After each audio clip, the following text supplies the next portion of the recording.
Hallelujah. आप सबको जय मसीह की। और मैं आपसे निवेदन करूंगा, इस वीडियो को आप ज़्यादा से ज़्यादा शेयर करें। जी हाँ, अगर आप इस वीडियो को मेरे साथ ज़्यादा से ज़्यादा शेयर करते हैं तो सचमुच में आप आशीष पाओगे। जो बात आज मैं कहना चाहता हूँ, जो संदेश आज मैं देना चाहता हूँ, वो अद्भुत है और आपको बहुत सारी विपत्तियों से ये संदेश बचा सकता है। ध्यान से सुने। एक खूबसूरत गवाही, एक खूबसूरत संदेश। शेयर भी करें, ज़्यादा से ज़्यादा शेयर करें। यूरोप के किसी एक देश की बात है। वहाँ पर एक पास्टर था, एक सरल सीधा सा परमेश्वर का दास। किसी मिशन के साथ सेवा करता था, बहुत अच्छी सेवा करता था और विश्वास योग्य परमेश्वर का दास था। एक बार क्या होता है, ये परमेश्वर का दास अपने घर में बैठा होता है, बच्चों के साथ टीवी देख रहा होता है। टीवी में अच्छा प्रोग्राम था, साफ सुथरा प्रोग्राम था, बच्चों के साथ देख रहा था। कोई अशुद्धता उस प्रोग्राम में नहीं थी। हो सकता है वो न्यूज़ सुन रहा हो या कोई ऐसी काम की बात टीवी से सुन रहा था। होता क्या है कि जब बच्चों के साथ वो बैठा हुआ उस टीवी को देख रहा था, प्रोग्राम को देख रहा था, अचानक उसकी बीवी उसे आवाज़ देती है, बच्चों को आवाज़ देती है कि आकर खाना खा लो, मेज पर खाना लगा दिया है, सब लोग खाना खा लो। और पास्टर उठता है, सीधा डाइनिंग टेबल पर चला जाता है खाना खाने के लिए और जाते हुए बच्चों को बोलता है, बच्चों टीवी बंद करके आ जाना और खाना खा लो। थोड़ी देर में बच्चे सीधे मेज पर आ जाते हैं और टीवी को बंद नहीं करते हैं। टीवी चलता रहता है और उधर कोई भी बैठा हुआ नहीं है। सब लोग मेज पर खाना खा रहे होते हैं और इसी समय एक एल्डर चर्च का, एक सीनियर विश्वासी बोल सकते हैं, एल्डर बहुत ही सीनियर विश्वासी को बोलते हैं। चर्च का एक एल्डर आता है, वो दरवाज़ा खटखटाता है, लेकिन कुछ तो टीवी की आवाज़ का शोर और कुछ खाना खा रहे हैं, बच्चे आपस में बातचीत कर रहे हैं सब लोग। तो वो जो दरवाज़ा उसने खटखटाया उस पर किसी का ध्यान नहीं गया। एल्डर खड़ा रहा, अचानक देखने लगा ये पास्टर दरवाज़ा क्यों नहीं खोल रहा है, मैं देखूं तो ज़रा। और वो दरवाजे में एक छेद था, वहाँ से झांकने लगता है और उसकी निगाह टीवी पर पड़ती है। देखता क्या है, टीवी चल रहा है और उसमें कोई गंदी मूवी चल रही होगी, गंदा प्रोग्राम चल रहा होगा, उसको वो अपनी आंखों से देखता है। तो वो सोचता है, अच्छा ये बात है, गंदी मूवी देख रहा है पास्टर बैठा हुआ, इसलिए दरवाज़ा नहीं खोल रहा। और वो जाके चर्च की कमेटी को बुलाता है। चर्च की कमेटी के लोग इकट्ठे होते हैं, उसकी बात सुनते हैं सब लोग। वो बोलता है, ये पास्टर गंदी पिक्चरें देखता है, मैंने अपनी आंखों से देखा है, इसका टीवी चल रहा था उस पर कोई गंदा प्रोग्राम चल रहा था। चर्च की कमेटी डिसाइड करती है कि इसको बुलाएंगे और इससे रिजाइन लेंगे क्योंकि ये पास्टर खराब है। चर्च कमेटी उस पास्टर को बुलाती है और उसको बोलती है, तुम गंदी मूवी देखते हो, तुम पास्टर होने के योग्य नहीं हो। पास्टर ने बोला कि मैं कभी भी गंदी मूवी नहीं देखता, मैं इस पाप को नहीं करता हूँ, मैंने ये पाप कभी नहीं किया और मैं कभी ऐसा नहीं करता हूँ। लेकिन उस एल्डर ने बोला, मैंने अपनी आंखों से देखा है, तुम्हारे टीवी पर गंदी मूवी चल रही थी और तुम लोग गंदी मूवी देख रहे थे।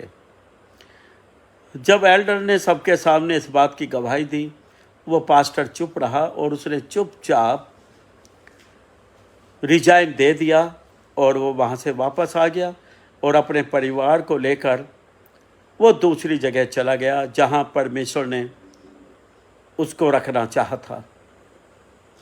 जाकर उस शहर में, नए शहर में अपनी सेवकाई को शुरू करता है। परमेश्वर उसके साथ होता है और वो सेवकाई बढ़ती है। एक अच्छा चर्च परमेश्वर वहाँ उसको देता है, एक अच्छी सेवकाई उसकी हो जाती है।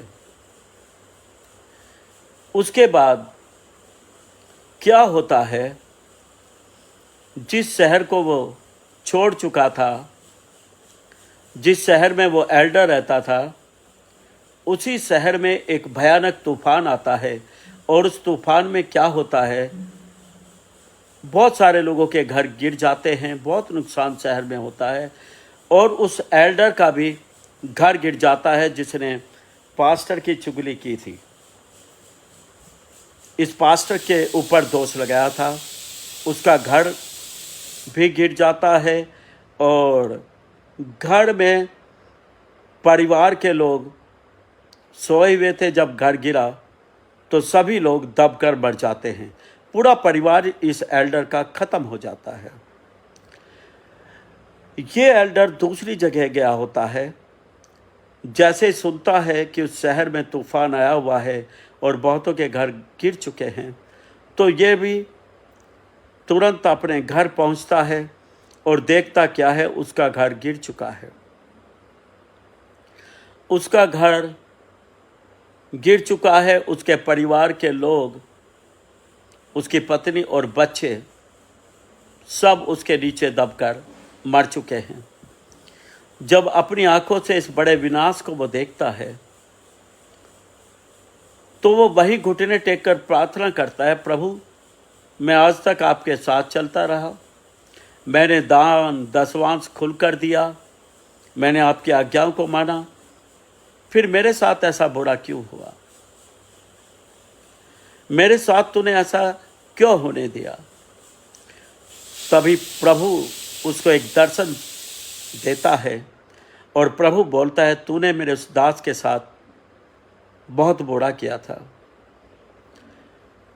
उसके साथ बहुत बुरा किया, उस पे दोष लगाया और उसको शहर से बाहर निकलने को, चर्च छोड़ने के लिए मजबूर किया। ये बात मेरे बर्दाश्त से बाहर थी। मेरा दास निर्दोष था और तूने उसके ऊपर दोष लगाया।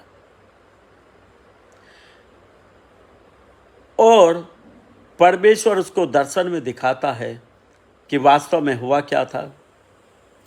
वो देखता है कि वो आता है, दरवाज़ा खटखटाता है, दरवाज़ा खोला नहीं जाता है। फिर वो एक झिड़की में से होकर देखता है कि क्या हो रहा है घर के अंदर। तो वो देखता है कि प्रभु से दिखाता है कि कैसे सब हुआ। अंदर से बीवी की आवाज़ आती है, पास्टर उठकर खड़ा हो जाता है, अंदर चला जाता है खाना खाने के लिए। बच्चों को बोलता है, बच्चों टीवी बंद करके आ जाओ, और बच्चे टीवी बंद नहीं करते हैं और बच्चे भी टेबल पर आ जाते हैं और वहाँ पर कोई भी नहीं होता।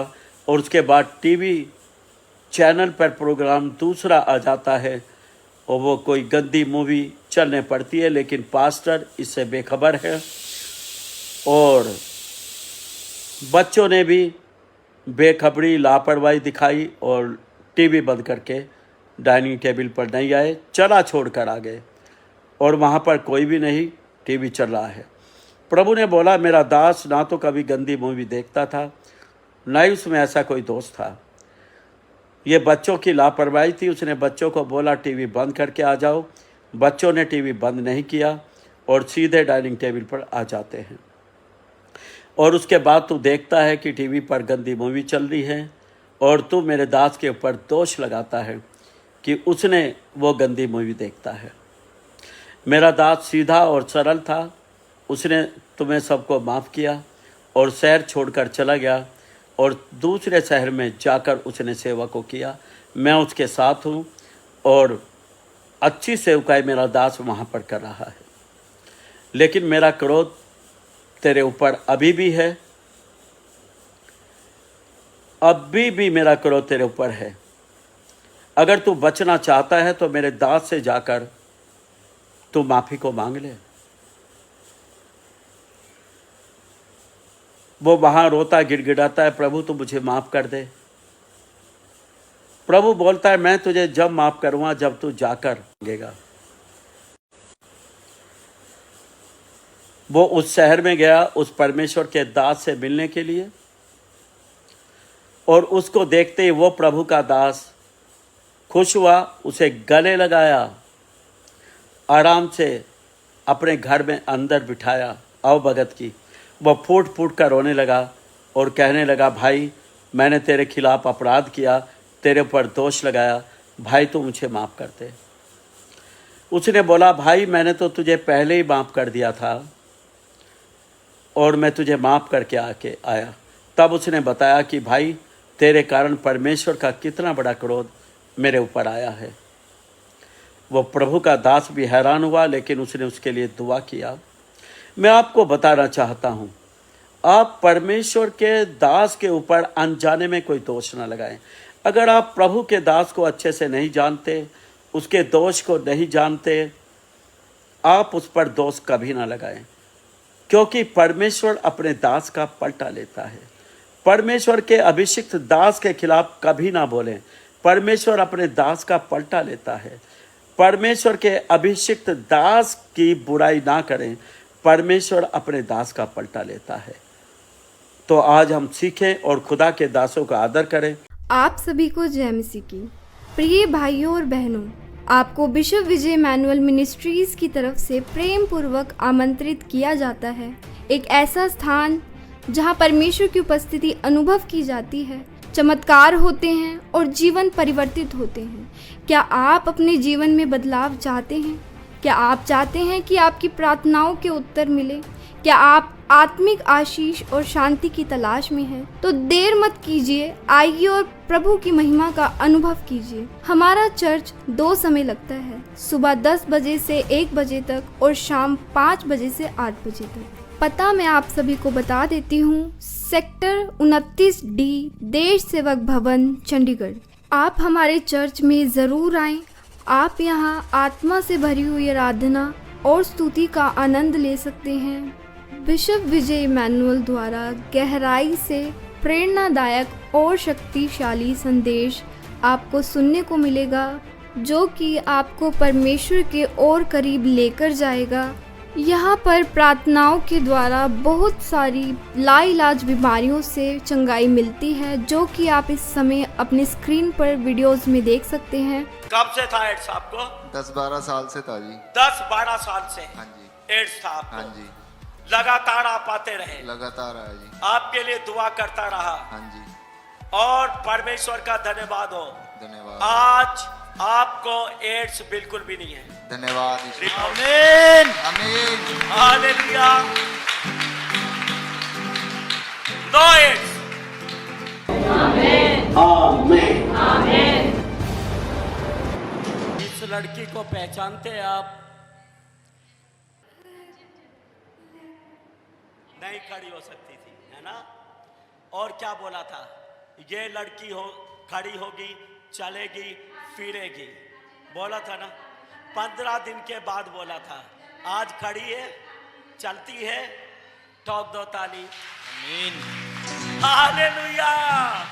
अगर आपका मन टूटा हुआ है, आप बहुत सारी परेशानियों में फंसे हुए हैं, तो एक बार यहाँ ज़रूर आएं। जब परमेश्वर का वचन आप सुनेंगे तो आपको बेहद शांति महसूस होगी। अगर आप परमेश्वर के वचन की भूख रखते हैं और परमेश्वर के वचनों को गहराई से जानने के लिए इच्छुक हैं तो एक बार ज़रूर आप यहाँ आएं, क्योंकि परमेश्वर का वचन मत्ती 18:20 में कहता है, जहाँ 2 या 3 मेरे नाम से इकट्ठा होते हैं वहाँ मैं उनके बीच में उपस्थित होता हूँ। इसलिए परमेश्वर की उपस्थिति को महसूस करने और अनुग्रह पाने के लिए बिशप विजय इमैनुअल मिनिस्ट्रीज़ में आइए और एक नई शुरुआत कीजिए। याद रखें, ये आमंत्रण केवल आपके लिए नहीं है बल्कि आपके परिवार, मित्रों और प्रियजनों के लिए भी है। इस रविवार अपने पूरे परिवार के साथ चर्च आइए और प्रभु की आशीषों से भर जाइए। चर्च का पता एक बार फिर से मैं आपको बता देती हूँ। सेक्टर 29D, देश सेवक भवन, चंडीगढ़। अधिक जानकारी के लिए स्क्रीन पर दिए गए नंबरों पर आप संपर्क कर सकते हैं। आप सभी को जय मसीह की।